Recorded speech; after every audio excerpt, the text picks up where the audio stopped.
Hello friends, welcome to our YouTube channel DRJ GS centre.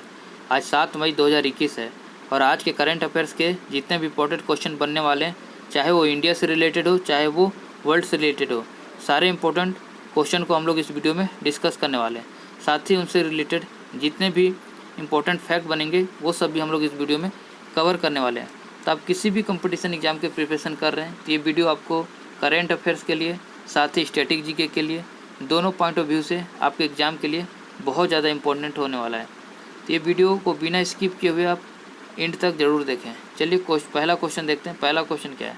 हाल ही में vaccine finder tool किसके द्वारा विकसित किया गया है? तो इसका सही आंसर क्या है? फेसबुक और भारत सरकार दोनों मिलकर इस वैक्सीन फाइंडर टूल का विकास किया है। अब इस वैक्सीन फाइंडर टूल का काम क्या है? ये क्या करता है? ये फेसबुक ऐप के माध्यम से जितने भी आसपास के वैक्सीनेशन सेंटर हैं, टीकाकरण का जो सेंटर है, उसे ये पहचान करने में मदद करता है ये, और आसानी से लोगों को ये उसका लोकेशन बता देता है ताकि लोग ज़्यादा से ज़्यादा अपने वैक्सीनेशन सेंटर पे जाके वैक्सीन लगवा सकें। तो इसका उद्देश्य मेन यही टीकाकरण सेंटर का ढूंढना है। ठीक है, अब ये फेसबुक के द्वारा किया गया है तो फेसबुक इम्पोर्टेंट हो जाता है। फेसबुक, अभी आपको पता होना चाहिए कि फेसबुक जो है भारत सरकार को $10 मिलियन का अनुदान देने का घोषणा किया है। $10 मिलियन का अनुदान देने का घोषणा किया है। कौन? फेसबुक किया ये। ठीक है, अब फेसबुक इस वैक्सीन फाइंडर टूल को बनाया है, अनुदान देने की घोषणा किया है, तो फेसबुक के बारे में आपको पूरा पता होना चाहिए। तो फेसबुक का जो स्थापना हुआ था ये 4 फरवरी 2004 को हुआ था। ये व्यापम के 2-3 एग्जाम में पूछा जा चुका है इसका स्थापना डेट। अब इसके जो फाउंडर हैं, जो इसके CEO हैं, वो कौन है? मार्क जकरबर्ग इसके हेड हैं फेसबुक के। ठीक है, ये क्वेश्चन से रिलेटेड जितना भी इंपॉर्टेंट फैक्ट था वो हम लोग कवर कर लिए हैं। अब यहाँ ऑप्शन में 2 और है, एक ट्विटर है और एक अमेजन है। इसके भी जो फाउंडर हैं उसको हम लोग जान जाते हैं। तो जो ट्विटर के जो फाउंडर हैं वो कौन है? Jack Dorsey. और अमेजन के कौन है? इसके जेफ बेजोस इसके फाउंडर हैं। और वर्तमान में जो अमेजन के CEO हैं ये कौन है? Andy Jassy. आपको सारे पता होना चाहिए, एग्जाम में कुछ भी पूछ सकता है। चलिए नेक्स्ट क्वेश्चन देखते हैं। अगला क्वेश्चन क्या है? अगला क्वेश्चन ये बहुत ज़्यादा इंपॉर्टेंट होने वाला है एग्जाम पॉइंट ऑफ व्यू से। तो इस देखते हैं दूसरा क्वेश्चन क्या है। हाल ही में G20 के मंत्रियों की बैठक का आयोजन किस देश में हुआ? बहुत ज़्यादा इम्पोर्टेंट है ये। इसका सही आंसर क्या है? इटली। जो G20 का जो मंत्रियों का बैठक हुआ है वो इटली में हुआ है। अभी जो G20 का जो बैठक हुआ है, ये जितने भी G20 में शामिल देश हैं, G20 नाम से ही पता चल रहा है, इसमें कुल 20 देश हैं। 19 देश प्लस यूरोपियन यूनियन EU, दोनों, मतलब 19 प्लस 20, ये पूरे कुल 20 जो देशों का संगठन ये, जिसके सारे इन देशों के सारे पर्यटन मंत्रियों का ये बैठक हुआ था G20 का, जो कि इटली में हुआ था। ये बैठक इसलिए किया गया था क्योंकि अभी जैसा कि आप देख रहे हैं कि कोविड-19 के कारण पूरे विश्व काफ़ी इससे परेशान है, तो सारे देश के जो पर्यटन है उस पर बहुत ज़्यादा इसका प्रभाव पड़ा है। तो इस पर्यटन के वजह से बहुत सारे देशों को नुकसान उठाना पड़ा है। तो इस पर्यटन पे विचार विमर्श करने के लिए, प्लानिंग करने के लिए ये मंत्रियों का बैठक इटली में किया गया था। ठीक है, अब ये G20 क्या होता है? तो G20 में कुल 19 देश प्लस एक यूरोपियन यूनियन शामिल है, जैसा कि मैंने पहले बता चुका हूँ। अब ये कौन कौन से देश हैं इसे मैं एक सरसरी निगाहों से बता देता हूँ, आप इसे नोट करना चाहें तो नोट कर सकते हैं। तो यहाँ इटली तो एक आंसर हो गया, जहाँ इसकी स्थापना हुआ, मतलब इसका जहाँ बैठक हुआ था, तो इटली है एक। यूरोपियन संघ है, चीन है, कनाडा है। इसके अलावा कौन कौन है? अर्जेंटीना है, ऑस्ट्रेलिया है, ब्राज़ील है, कनाडा है, चीन है, फ्रांस है, जर्मनी है, भारत है, इंडोनेशिया है, जापान है, तुर्की है, ब्रिटेन है, USA है और रसिया है, दक्षिण अफ्रीका है और दक्षिण कोरिया है। ये सारे के सारे देश आप सारे को चेक कर लें और अपने कॉपी में नोट कर लें। यहाँ से क्वेश्चन इतने सारे देशों का तो लिस्ट नहीं पूछ सकता, लेकिन कई बार कूट में पूछ देता है कि इनमें से कौन सा देश इस G20 के में शामिल नहीं है, तो आपको पूरे देश पता होना चाहिए। और सबसे बड़ी बात है कि इसमें अपना देश भारत भी शामिल है। अभी कुछ दिन पहले मैंने प्रीवियस वीडियो में बताया था G7 में, जबकि भारत अपना शामिल नहीं था उसमें, लेकिन G20 में अपना भारत शामिल है। तो ये सब आपको बेसिक चीज़ें पता होना चाहिए, ठीक है। अब ये जो G20 है ये कुल 20 देशों का समूह है। तो ये मुख्य रूप से पूरे विश्व के जो टॉप अर्थशास्त्र वाले यानी इकोनॉमिकल जो स्ट्रॉन्ग है, जो विकसित है या विकासशील देश है, उन सब को मिलाकर ये G20 का गठन किया गया है। और ये इसका जो उद्देश्य में क्या रहता है कि पूरे विश्व में जो भी आतंकवाद, जो कि आज का बहुत बड़ा खतरा बना हुआ है, ग्लोबल वार्मिंग जो कि बहुत ज़्यादा नुकसान कर रहा है, ग्लेशियर पिघला रहा है, मानव तस्करी, ये सब सारे तमाम मुद्दों पे ये पूरे देश विचार विमर्श करते हैं और इस पे डिसीजन, निर्णय और नीति बनाते हैं, ठीक है। इस क्वेश्चन से रिलेटेड जितना भी इंपॉर्टेंट फैक्ट बन सकता था मैंने कवर करा दिया है। नेक्स्ट अगला क्वेश्चन देखते हैं। अगला क्वेश्चन है, ये मोस्ट इंपॉर्टेंट क्वेश्चन, इसे आप स्टार बना के नोट कर लें। राफेल लड़ाकू विमान का समझौता भारत और किस देश के मध्य है? तो इसका सही आंसर क्या है? ए, फ्रांस। फ्रांस और भारत मिलकर लड़ाकू विमान का समझौता किया गया है। ये जो भारत और फ्रांस के बीच में है, कुल 36 लड़ाकू विमानों का समझौता हुआ था, जिसका कुल जो बजट है वो 59,000 करोड़ रुपए का है ये, ठीक है। अभी हाल ही में फ्रांस से 3 लड़ाकू विमान भारत में आया है। इस तरह से जो भारत में जो 36 थे, इसमें से कुल अभी वर्तमान में 20 लड़ाकू जो राफेल लड़ाकू विमान है ये भारत आ चुका है। अब ये फ्रांस के द्वारा आया है और लड़ाकू विमान राफेल, तो आपको राफेल के बारे में पता चाहिए। तो ये जो फ्रांस की कंपनी है दसॉल्ट एविएशन, ये इस जो राफेल लड़ाकू विमान है इसको ये बनाती है, ये दसॉल्ट एविएशन। ये इंपॉर्टेंट है, आपसे पूछा जा सकता है एग्जाम में। और यहाँ से एक क्वेश्चन अभी बीपीएससी के एग्ज़ाम में पूछा गया था अभी हाल ही में, कि जो राफेल लड़ाकू विमान है, जो पहली बार जो भारत में जो इसका पहला खेप आया था, वो कौन से एयरबेस पे आया था? तो ये आया था अम्बाला एयरबेस पे, और ये अम्बाला एयरबेस से 17वीं स्क्वाड्रन गोल्डन एरो में ये शामिल कर लिया गया था राफेल लड़ाकू विमान को, ठीक है। ये जो राफेल लड़ाकू विमान है अभी वर्तमान में बहुत ज़्यादा मॉडर्न और सबसे तेज़ तर्रारी लड़ाकू विमान है ये। इसके आने से अभी जो चिरकुट पाकिस्तान है और फादर ऑफ कोरोना चाइना, इनकी हवा टाइट हो चुकी है, ठीक है। ये राफेल जो है ये बहुत ज़्यादा हमारे लिए इम्पोर्टेंट है ये, ठीक। यहाँ से एक क्वेश्चन अक्सर पूछा जाता है कि राफेल लड़ाकू विमान को पहली भारतीय महिला कौन है पायलट जो इसे उड़ाई हैं? तो ये शिवांगी सिंह। ये इम्पोर्टेंट है बहुत ज़्यादा, ये भी कई एग्जाम में पूछा जा चुका है। शिवांगी सिंह जो कि पहली इंडियन महिला पायलट हैं ये, और ये रहने वाली कहाँ के हैं? ये वाराणसी के रहने वाली हैं, तो इसलिए ये भी इम्पोर्टेंट हो जाता है, ठीक है। शिवांगी सिंह आपको याद रखना है। दसॉल्ट जो कि इस कंपनी को बनाता है, और ये फ्रांस और भारत के बीच समझौता है, ठीक है। सारी चीज़ें आपको पता होनी चाहिए। पहला जो लड़ाकू विमान का जो था वो अम्बाला एयरबेस से शामिल किया गया था वायुसेना में, वायुसेना की 17वीं स्क्वाड्रन गोल्डन एरो में। ये सारी चीज़ें आपको पता होना चाहिए। अब ये फ्रांस से समझौता हुआ है, तो फ्रांस के बारे में आपको पता होना चाहिए बेसिक। फ्रांस की जो कैपिटल है, राजधानी है, पेरिस है। वहाँ के जो राष्ट्रपति हैं कौन है? एमेनुअल मैक्रोन है, एमेनुअल मैक्रोन। और फ्रांस की राजधानी कहाँ है? पेरिस है, ये आप लोगों को पता होगा। चलिए नेक्स्ट क्वेश्चन देखते हैं। अगला क्वेश्चन क्या है? ये भी इम्पोर्टेंट क्वेश्चन है ये। किस पूर्व कैबिनेट मंत्री का हाल ही में निधन हो गया है? मोस्ट इंपॉर्टेंट क्वेश्चन है। इसका सही आंसर क्या है? अजीत सिंह। ये इम्पोर्टेंट इसलिए हो जाता है क्योंकि जो अजीत सिंह हैं ये पूर्व प्रधानमंत्री चौधरी चरण सिंह के पुत्र हैं ये, और ये राष्ट्रीय लोकदल जो इनकी एक पार्टी है उसके ये संस्थापक हैं ये, ठीक है। और ये 7 बार सांसद रह चुके हैं लोकसभा के बागपत सीट से ये, इसलिए ज़्यादा इम्पोर्टेंट है। और ये जो पूर्व कैबिनेट मंत्री के जो उद्योग मंत्री हुआ, खाद्य मंत्री हुआ, कृषि मंत्री हुआ, तमाम मंत्रियों का ये पदभार ये संभाल चुके हैं। कौन? अजीत सिंह।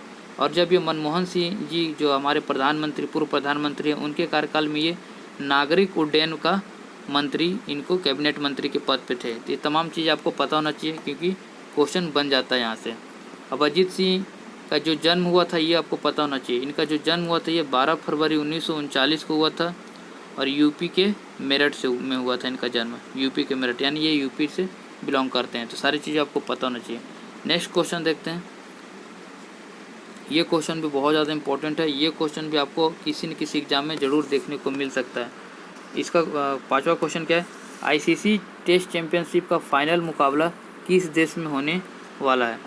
तो बहुत ज़्यादा इम्पोर्टेंट है। अभी हाल ही में जो ये विश्व का पहला आईसीसी टेस्ट चैंपियनशिप का ये फाइनल मैच है। तो ये होगा कहाँ, ये सही आंसर क्या, इंग्लैंड में होने वाला है। इंग्लैंड का एक एजेस बॉल क्रिकेट स्टेडियम है जो कि साउथहैम्पटन में है, ये वहाँ ये फाइनल मैच होने वाला है।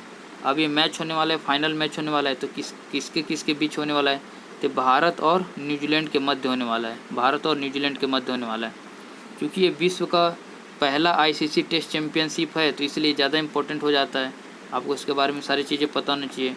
वर्ल्ड टेस्ट चैम्पियनशिप है ये पहला, ठीक है। और ये कब से कब होने वाला है, ये 18 से 22 जून 2021 की। ये डेट भी आपको पता होना चाहिए क्योंकि इससे डेट भी पूछ सकता है, ठीक है। अब ये इंग्लैंड में हो रहा है तो इंग्लैंड के बारे में आपको पता होना चाहिए। इंग्लैंड के बारे में मैंने प्रीवियस वीडियो में भी बताया था, फिर से जल्दी से बता देता हूँ। इंग्लैंड का जो प्रधानमंत्री बोरिस जॉनसन है, और यहाँ की जो कैपिटल है वो लंदन है। लंदन से क्वेश्चन बनता है किस नदी किनारे है, तो टेम्स नदी के किनारे है, ठीक है। अब ये आईसीसी टेस्ट चैम्पियनशिप होने वाला है, तो अब आईसीसी को हो रहा है तो आईसीसी के बारे में भी आपको पता होना चाहिए। आईसीसी का जो हेड है कौन, चेयरमैन कौन है अभी, जॉर्ज बर्कले हैं, जॉर्ज बर्कले। और इसका जो सीईओ है वो कौन है, मनु साहनी। और इसका जो हेड क्वार्टर है आईसीसी का ये कहाँ है, दुबई में है, दुबई में। ये सारी चीज़ें आपको पता होना चाहिए। एक क्वेश्चन जब भी सामने आता है तो आप उससे रिलेटेड जितने भी तमाम फैक्ट बन सकते हैं सारे को 2 से 4 सेकंड लगता है, आप रिवाइज कर लीजिए, चीज़ें लंबे समय तक आपको याद रहेगा। चलिए अगला क्वेश्चन देखते हैं। नेक्स्ट क्वेश्चन क्या है अपना, अगला क्वेश्चन है हाल ही में किस राज्य में सोरोपोडस डायनासोर के जीवाश्म मिला है। ये भी बहुत ज़्यादा इंपॉर्टेंट क्वेश्चन है ये। तो इसका सही आंसर क्या है, मेघालय। मेघालय में अभी जो सोरोपोडस डायनासोर है इसका ये जीवाश्म मिला है जो कि भारत के GSI यानी जियोग्राफिकल सर्वे ऑफ इंडिया के द्वारा ये खोजा गया है, ठीक है। अब ये जो सोरोपोडस डायनासोर है ये पृथ्वी पर जब ये समय थे तो पृथ्वी पे सबसे बड़े जीव माने जाते थे ये।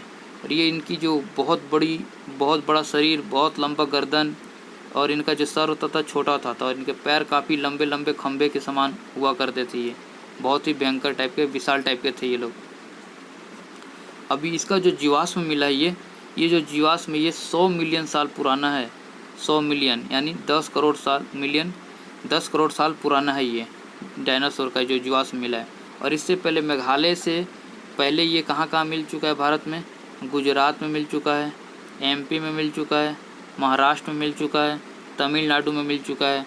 अब ये जो था मेघालय ये 5वां राज्य हो जाएगा, ठीक है।